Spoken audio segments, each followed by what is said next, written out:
It is so good to see you and so good to be with you today.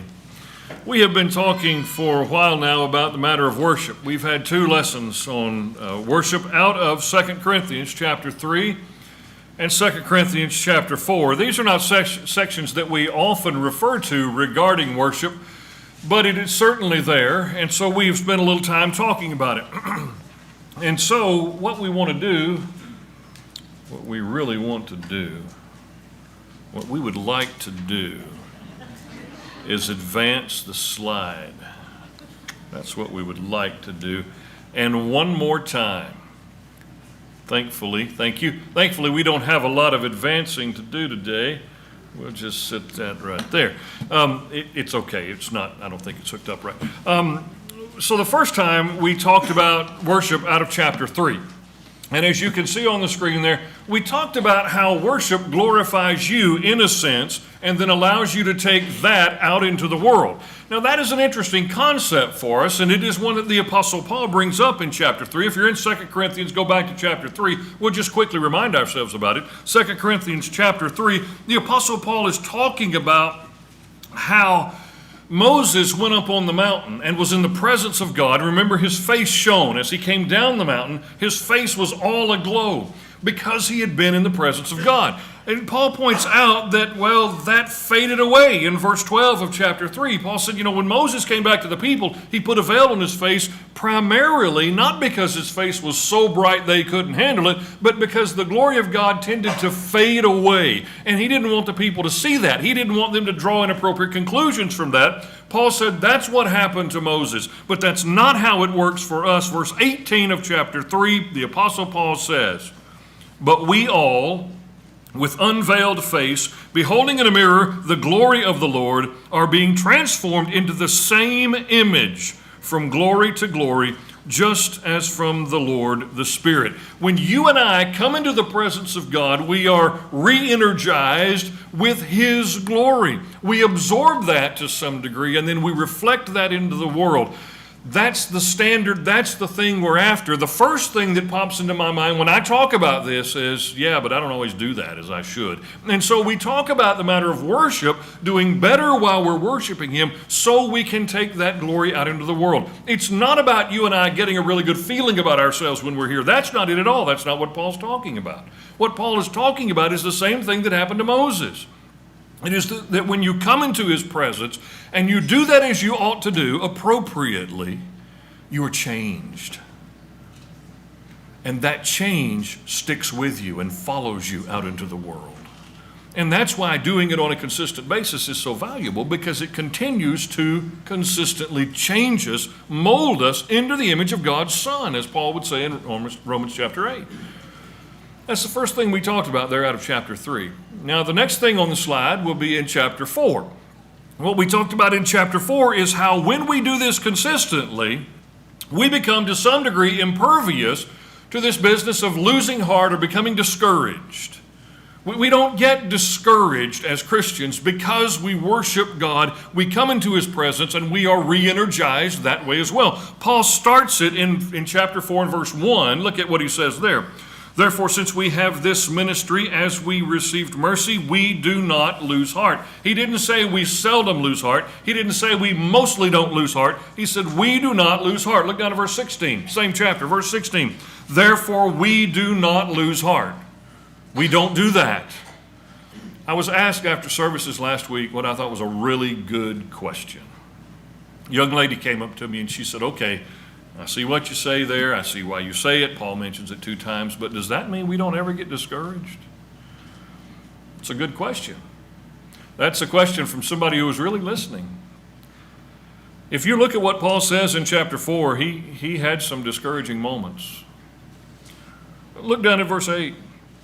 He says, "We are afflicted in every way, but not crushed. We're perplexed, but not despairing. We're persecuted, but not forsaken. We're struck down, but we're not destroyed." And then he says that phrase that's really hard for us sometimes. We talked about it last week. He says we're always carrying around in the body the dying of Jesus, so that the life of Jesus also may be manifested in our body. For we who live are constantly being delivered over to death for Jesus' sake, so that the life of Jesus also may be manifested in our mortal flesh. So death works in us, but life in you. Paul is saying essentially the same thing he said in Galatians 2:20. I've been crucified with Christ. It's no longer I who live, but Christ lives in me. And the life that I now live in the flesh, I live by faith in the Son of God, who loved me and gave himself up for me. Paul said, I have to die daily to get this done, and for your benefit. Look at what he says there in verses 8 and 9. Was he sometimes discouraged? Yes. Did it break his heart that his own countrymen turned against him? Yes. And so I told the young lady last week, first of all, thanks for listening. That was awesome. And then secondly, yeah, we do get discouraged. And she said, well, but you said we don't lose heart. We don't get discouraged. Right. We do, but we don't? What does that mean? Well, things happen to us that are extremely discouraging, but we don't live there. We don't stay there. That is not the circumstance we live our lives in. That's the significance of Paul saying we do not lose heart. He's talking to himself too. And he's saying we will not allow these external forces to change us. We will not allow that to happen.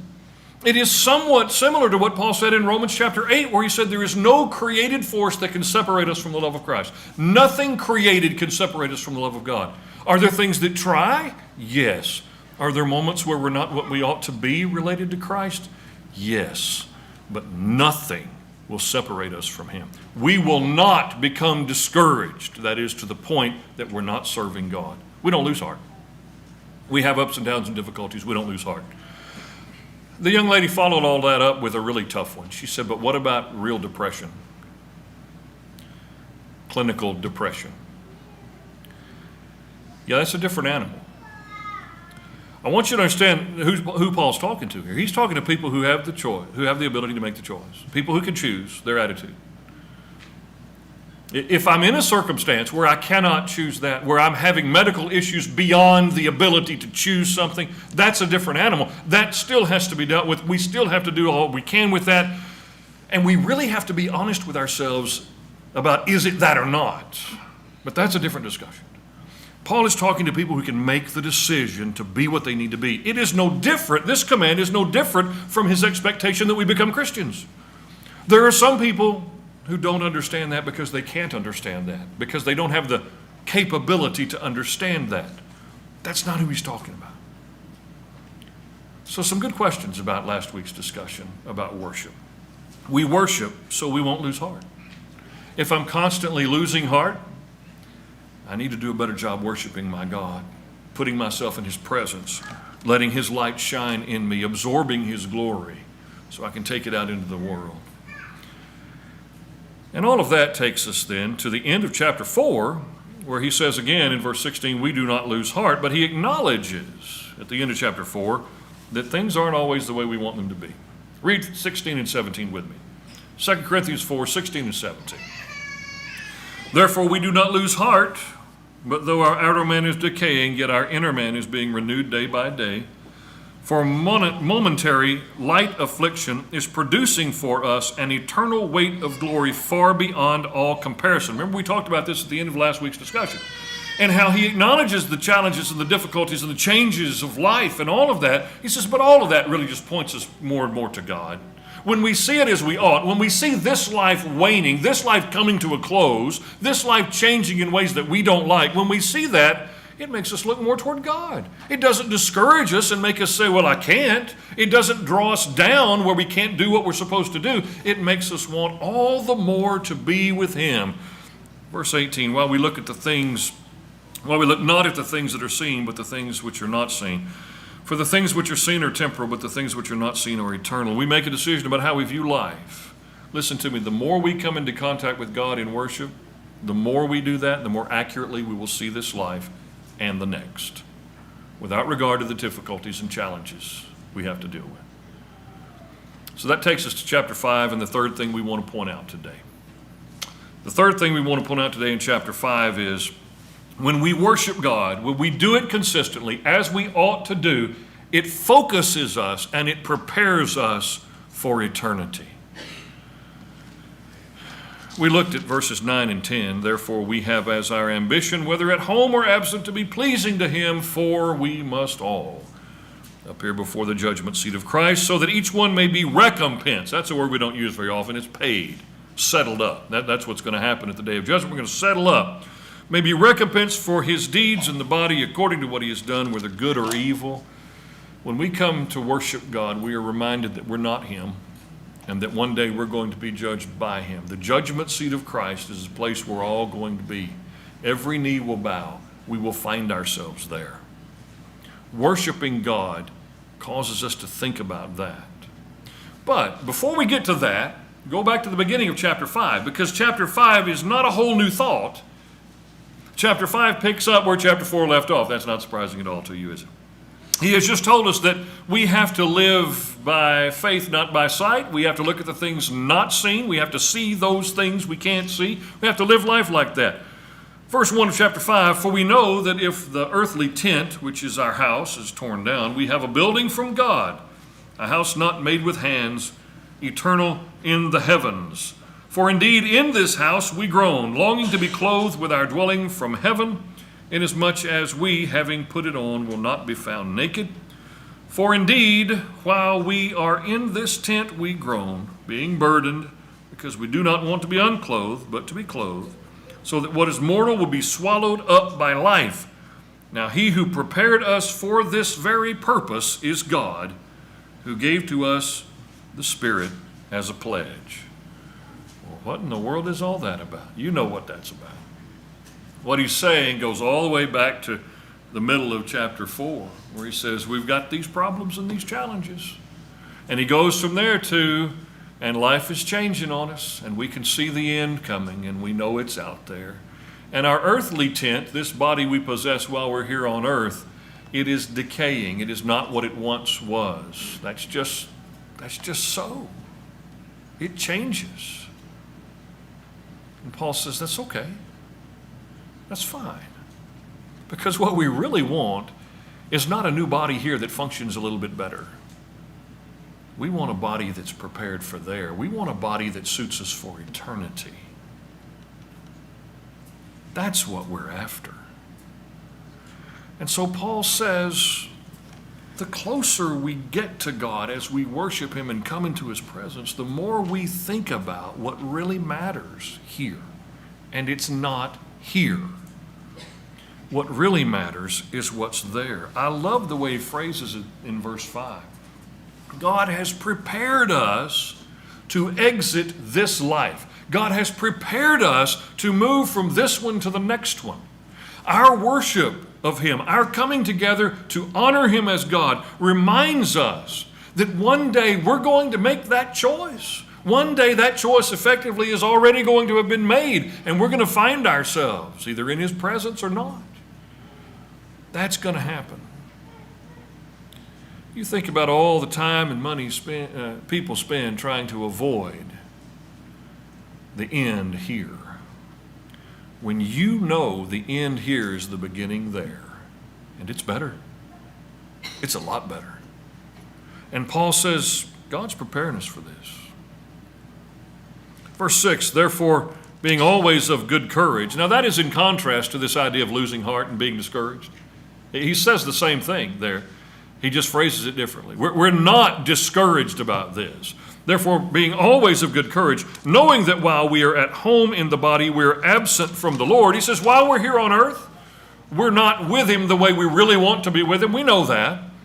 He says, for we walk by faith and not by sight. We understand that. We're living our lives based on who he is and where we're going, not based on what's happening right now.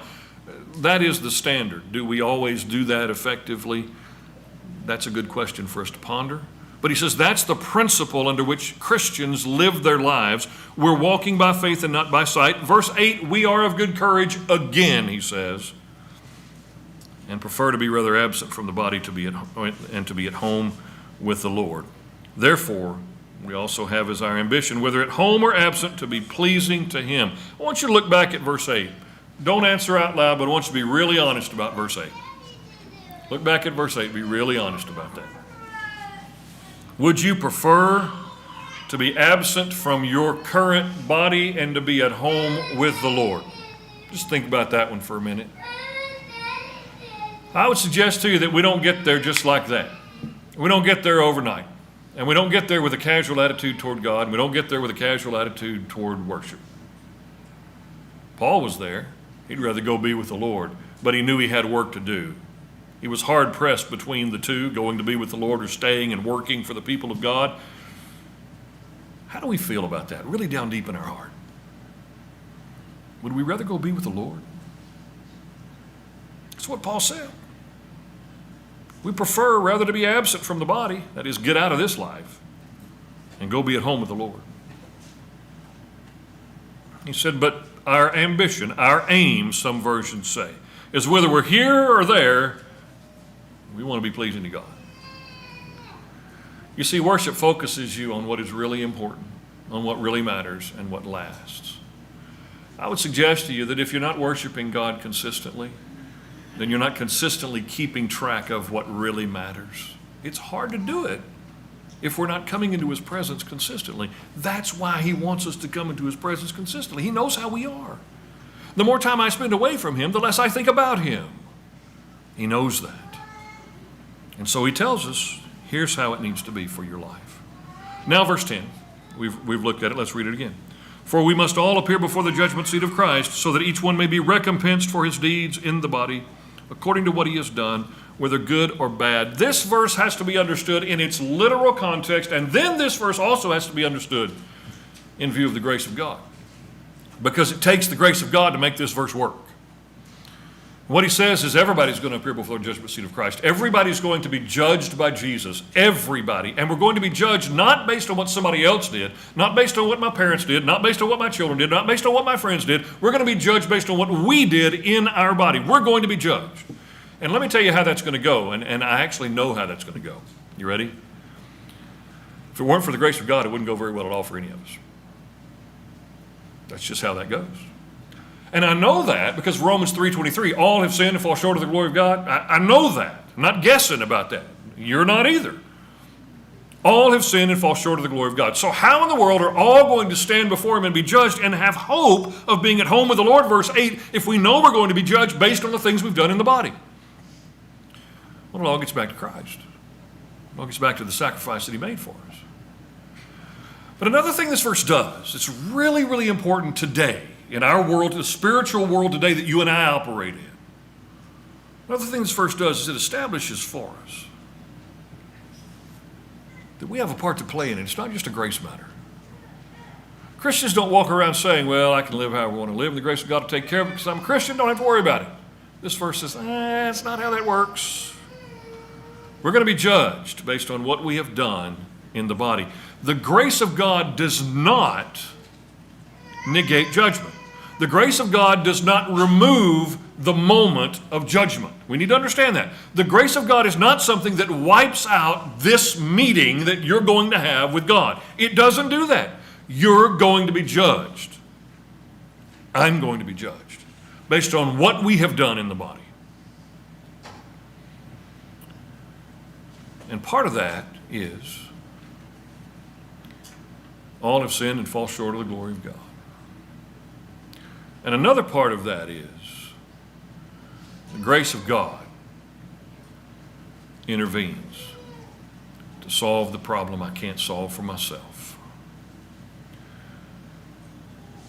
It is when we see ourselves standing there, or maybe it's better put, kneeling there, before the judgment seat of Christ.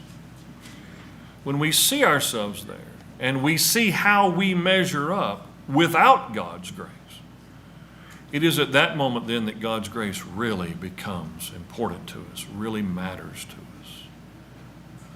When we worship Him, we think about that. When we observe the supper, we think about that. We think about how we don't stand a chance without the grace of God. We know we're going to stand before the judgment seat of Christ. We're going to appear there, and we're going to need His help. Worship makes that pretty clear. It focuses our days, our daily moments, and keeps us where we need to be. Constant, faithful, consistent worship of God.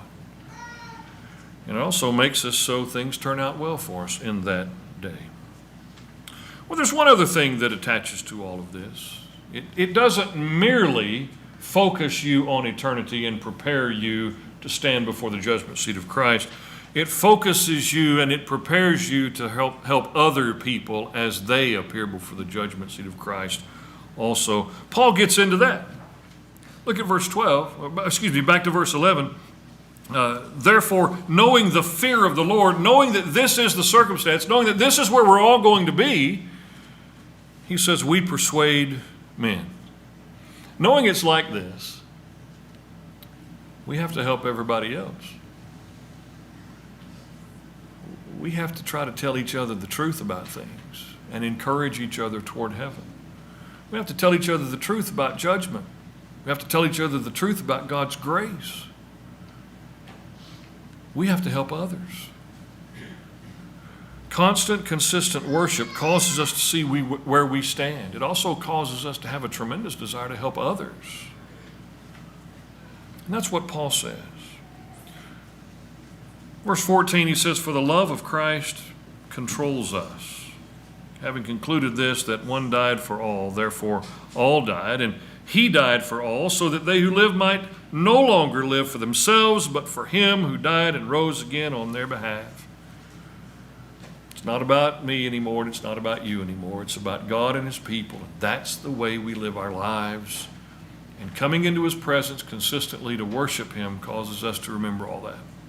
It causes us to think about that. Left to myself in the world, absent worship, I won't think about that very often. Satan will see to that. I'll be distracted by the things of the world, consumed by the things of the world. I need to worship God. I need to remember who he is. So you can see a bit of a pattern there in chapter 3, 4, and 5.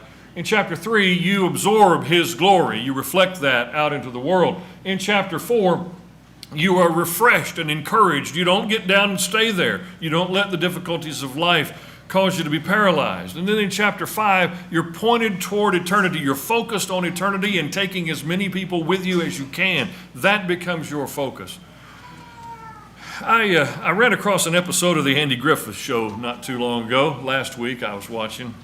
Best show that's ever been made, by the way, on TV. And it was an episode where Andy gets an English valet. Anybody remember that episode? Andy gets an English valet. Yeah, Aunt Bee's got to take a trip. Malcolm Merriweather just happens by on his bicycle asking some directions. He's in town because he is from England and he's looking over America. He's just visiting. Through a series of unfortunate events, he ends up being indebted to somebody there in town. He has no money to pay. And Andy, being Andy, says, well, why don't you come work for me a little bit, and maybe then I can pay you and you can pay and we can make it all work out. Well, he comes to work for Andy, and he's a disaster. He can't do anything. And they figure out real quick that he works best inside the house. So he becomes their butler, if you will, their factotum, their gentleman's gentleman. That's what he does. Malcolm is the guy that runs the house. Aunt Bee's not there. It wouldn't work had she been there, so they wrote that right. So Malcolm has got things going right. They're dressing for dinner in the middle of the week. They're taking baths in the middle of the week. Everything's just really running great, except it's driving Andy crazy. It's not his routine. He doesn't like it. Opie's all cleaned up. Opie's room's cleaned up. Everything's great, but Andy doesn't like it. And he's griping to Barney. And of course, Barney's like, yeah, you got to get rid of that guy. Now think about this. Things are better than they've ever been, but Barney's, you got to get rid of this guy. He's killing you. So Barney and Andy are talking about this on the front porch one evening. Malcolm Merriweather comes downstairs to get Opie some milk. Malcolm hears their discussion. And he hears Andy say, yeah, I'm just going to have to tell him it's not working, you know. Malcolm is sad about that. He's taken aback. He thought things were going great. He's cooking for him. He's cleaning for him. He thought they'd like it. He's driving Andy to work in his police car, you know. He thought he was doing great. He's sad about it. So during the night, early the next morning at least, he writes a little note that says, I had to go, and he takes off. He leaves. Andy and Opie get up the next morning, come down for breakfast, and there is none. Opie's a little disappointed about that. Andy says, don't worry, I know how to make eggs, we'll be okay. Barney comes in, a little bit of back and forth, and then Opie tells him that Malcolm came downstairs last night to get me some milk, and he never came back up with the milk. Andy finds an empty milk glass over by the window by the porch. He puts two and two together. He understands that Malcolm heard the discussion. Now, why are we talking about this episode of Andy Griffin? Well, Andy gets in his squad car and he goes and he finds Malcolm riding outside of town on his bicycle. And he pulls him over and he says, "What are you doing leaving? You owe people in town money. You can't be leaving. What are you doing?" And Malcolm is just the happiest guy you've ever seen. He gets to go back and take care of Andy and Opie. He gets to go back and serve them. That's what he wants to do. Malcolm Merriweather is a gentleman's gentleman. He serves people. That's what he does. And when Andy says, "You get back to that house and you get busy," he's the happiest guy you've ever seen. Because he's a servant. That's who he is. That's what he wants to be. I was watching that episode and I was thinking, yeah, aren't we? Isn't that what we are supposed to be? Servants. We are supposed to be the people who want to serve God and each other. We said we were that. We signed on for that. Jesus modeled that. We said we were going to do that. And worship, our together worship, is just one little bitty moment for us to have the opportunity to serve God and His people one more time. Don't we want that? Don't we look forward to that? Wouldn't we get on our bicycle like Malcolm Merriweather did and ride up to the building so we could do that? Because that's who we are. That's what matters to us. Worship is about serving God and God's people. That's it. It really is that simple. There are benefits we derive, no doubt, from the process. But it is about serving. One more thing as we wrap up. We see in these chapters 3, 4, and 5, we see Paul talking about overcoming the challenges and the difficulties. He mentions that specifically in chapter 4 and chapter 5. And I was also thinking about the last couple of years and how there's been some challenges the last couple of years that we've had to overcome. Not just related to worship, but certainly including worship. There's been some challenges and some difficulties. I was talking to Zach about this Wednesday night. We went to Gino's before services. We were chatting about, I told him what I was going to talk about because he couldn't be here today. He's in Conway, but I told him kind of what I was going to talk about. And I said, so what about the last couple of years really sticks with you? What do you think? The last 18 months to 24 months, what do you think about that from a worship service standpoint? And he said, well, Dad, what the last couple of years has done is it has showed us who we really are down deep. I said, what do you mean? He said, well, it has showed us if we are the kind of folks who bring people together or who push people apart. If we're the kind of people who play the victim or the kind of people who try to be leaders in a process. If we're the kind of people who complain or if we're the kind of people who want to encourage. It has showed us who we are. In our country, the last few months have been difficult. There is no doubt about that. How do you think you've handled that personally? How have you handled that? I can look back and see some moments that were not good. Some decisions I participated in and made that were not good. Some positions I took that were not good. And I think it's important for us to consider that in view of who we're supposed to be and what we're supposed to be doing. Serving God, worshiping God, giving Him His proper place and His people their proper place. In our world today, a lot of times we're focused on what we want. And we may do things for other people, but we need to get something out of it. At the very least, recognition. We want something out of it. Or if life doesn't go the way we want it to go, we're going to get on Facebook and tell the whole world how bad these people are, how evil these folks are, how this person let me down, or that person didn't do what they were supposed to do. And you may be thinking Christians would never do that. Yeah, Christians do that. We got to stop that. Our point, our focus is serving God and God's people. It's not having the world serve us. It is not having things arranged so that we can be happy and we can be content. And by the way, as we come here to worship God and serve Him and other people, it's not about what we want here. I've told you all three discussions, I've told you we don't come here so we feel better about ourselves. We're not doing that. If we're coming to worship to feel better about ourselves, we're missing what worship is. It is not about how I feel. It is about what we do for God. It is about how we honor Him and how we encourage each other. And having done that, we ought to feel good about ourselves for that reason. But really, that's not the point. That's just a byproduct of us doing what we're supposed to do. How have we done the last few years, or the last few months with that? Have we put God and His people first? In relation to that, back to verse 8. Back to verse 8 in chapter 5. The last few months, have we demonstrated to the world that we would rather be absent from the body and at home with the Lord? Or have we told the world that the most important thing to us is our physical health? What have we told the world? What have we said? It's important for us to ask questions of ourselves about what's really going on inside me. Do I really want to go be with the Lord? Or like Glenn always says, do I want to go be with the Lord, but not right now? Glenn will sit in my office. He's not here today, so I can tell you this. He'll sit in my office and he'll say, if there was a bus loading up to go to heaven this afternoon, how many of us would jump on it? Today, right now. If we knew getting on that takes us to heaven, how many of us would jump on it? And how many of us would walk out and say, ooh, I'd like to do that, but I got some things I need to knock out. I'll be back tomorrow. Can you pick me up tomorrow? And then tomorrow the same thing. Verse 8 matters. Verse 8 matters regarding the last few months in this country. What's the most important thing to me? Is it preserving my life here?